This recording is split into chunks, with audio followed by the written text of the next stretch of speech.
Boa tarde a todos, tudo tranquilo? 7 minutos com o Braulio. Faz tempo que eu não falo com vocês, faz tempo que eu não gravo. Aliás, se falar com vocês a gente fala com certa constância, né? 2 vezes por semana, que é a nossa proposta. Mas eu confesso, já faz uns dias que eu não tenho gravado, por falta de tempo mesmo, né? Falta de tempo. Mas hoje estamos aqui. E se você não está inscrito no nosso canal, por favor, se inscrevam. Dá esse cliquezinho aí pra gente aí, né? Tá legal? Repassem exatamente o nosso canal para os amigos, para os grupos que vocês frequentam, principalmente se vocês estiverem gostando, hein? Tá legal? Vocês sabem que a nossa proposta aqui é falar sobre muitos assuntos diferentes. Nós não temos apenas uma linha de pensamento. Falamos coisas sobre a ciência, espiritualidade, né? Religião, cristianismo. Falamos a respeito de espiritismo, coisas assim que passam em minha mente, né? Na mente coletiva do ser humano. Falamos muita coisa interessante. E vou dizer uma coisa para vocês. Hoje eu reservei um tema que geralmente gera muita controvérsia. Eu tenho certeza que vocês já ouviram falar dos manuscritos apócrifos, os evangelhos apócrifos. Alguém já ouviu esse termo? Apócrifo.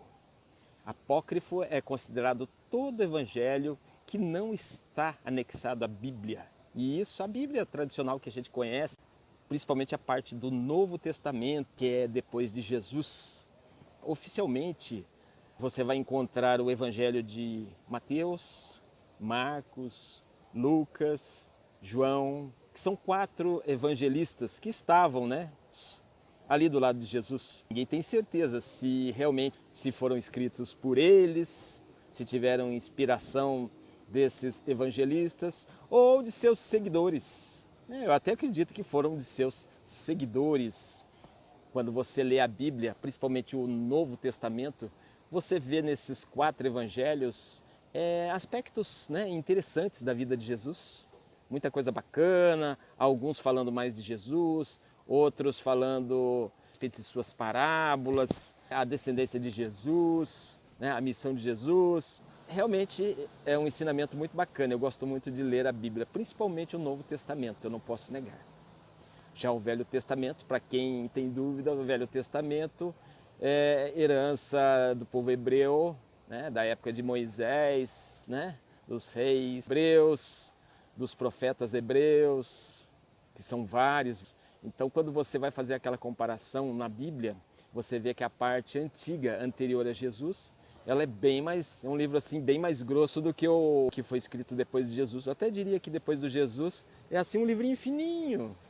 Dentro dessa linha crística, não sei se vocês sabem, existe, por exemplo, a Igreja Católica Romana, que é essa que é praticada no Brasil, né? A Católica Romana, cuja sede é o Vaticano, cujo líder maior é o Papa, nesse caso o Papa Francisco, nesse momento, né? O nosso amigo argentino, Papa Francisco, que legal. Poderia ser um brasileiro? Poderia, quem sabe seja o próximo, né? Quem sabe?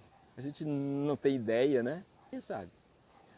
Temos também a Igreja Copta Cristã do Egito, uma igreja muito forte também. É lógico que não é a mais cultuada nesse momento, né? A Igreja Católica Romana é muito forte. Tem a Ortodoxa Grega Católica também, né? Católica Ortodoxa Grega. Existe a Cristã da Etiópia, que eu não sei se é considerado copta etíope, não tenho certeza. Mas o que eu quero dizer para vocês é o seguinte, que interessante, né? Como temos literaturas importantes, sagradas, a respeito de um único assunto, né? Se a gente parar para pensar, Jesus, ele foi o único, né? Ele viveu ali por 33 anos, segundo o que é relatado. Ele é o único. Na Igreja Católica Romana, ele é retratado nesses 4 evangelhos. Se a gente quiser conhecer um pouquinho, a gente lê. E mesmo assim é interessante. Por exemplo, dentro das Bíblias traduzidas em língua portuguesa, você vai encontrar vários autores, né? Bíblias católicas romanas escritas em português. Você vai encontrar assim várias versões de um mesmo assunto. Aí você fica pensando assim, nossa, mas isso é possível? É, isso acontece de verdade, acontece mesmo. E aí que está o detalhe, quando eu falo dos apócrifos, então eu me questiono, por que que os apócrifos também não foram anexados? Segundo a história, diz que não foram anexados porque os padres de Roma, né, num determinado momento, eles escolheram o que seria considerada a vida de Cristo. Mas ao mesmo tempo eu começo a me questionar, mas como que eles conseguiram ter certeza do que era verdade, do que não era, do que aconteceu, do que não aconteceu? Difícil a gente saber. E ao mesmo tempo eu me questiono, e por que não aceitaram então os apócrifos?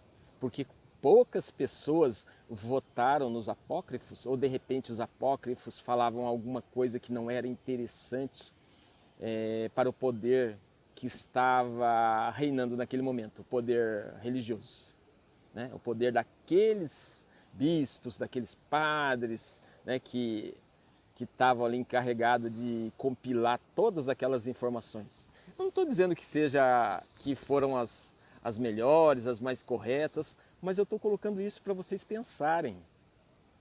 E hoje em dia, por exemplo, foram descobertos, né, recentemente, entre aspas, no século XX, né, os apócrifos de Nag Hammadi no Egito, né, os apócrifos de Qumran no Mar Morto.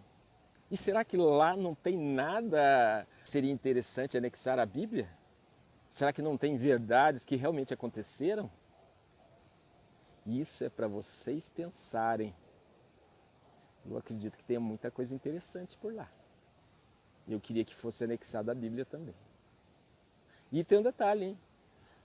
E o Evangelho segundo o Espiritismo, que foi ditado pelos espíritos de luz? Kardec, 1857. Nossa, tá fresquinho, hein? Foi feita ontem à tarde. 1857. Esses dias. Isso aí tudo é para vocês pensarem. Pessoal, um abraço para vocês. Valdeci Braulio. Até mais. Valeu.